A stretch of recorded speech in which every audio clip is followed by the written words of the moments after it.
Actualité à la haute chambre du Parlement. Là-bas, le ministre de la Justice, garde des Sceaux, était face aux sénateurs de la Commission des lois et des affaires administratives. Séraphin Mundunga répondait à une invitation des vénérables sénateurs afin de s'expliquer sur le projet de loi modifiant certains articles du Code civil. Presse Sénat, reportage. C'est un ministre de la Justice au fait du sujet qui s'est présenté devant les élus locaux pour donner les grands axes du projet de loi modifiant certains articles de la première partie du Code civil. Le ministre Séraphin Mundunga expliquera qu'il s'agit des articles 180 et 181 et concerne la délivrance de l'acte de décès et les mentions qui y figurent.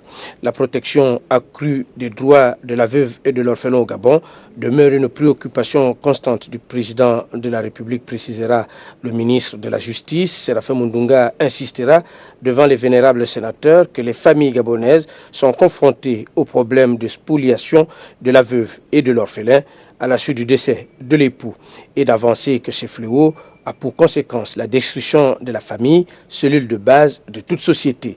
C'est ainsi que le mécanisme d'élaboration des projets de textes législatifs ou réglementaires ou encore la modification de certaines dispositions de ceux-ci permettra d'améliorer l'environnement économique et social des veuves, la prise en charge des personnes cibles et l'allègement des procédures relatives à la liquidation des droits du conjoint survivant. C'est ce qu'exposera le ministre Séraphin Mundunga face aux élus.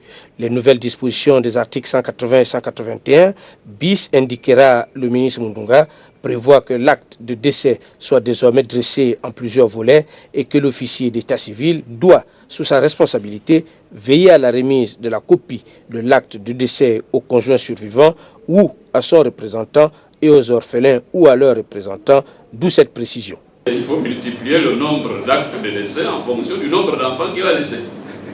De l'échange entre le ministre de la Justice, garde des Sceaux, et les vénérables sénateurs au palais Omar Bongo Ondimba, nous retenons que la consolidation de l'état de droit constitue le premier axe stratégique du projet de société du chef de l'État Ali Bongo Ondimba et que cette consolidation de l'état de droit doit passer par une justice juste et équitable pour tous.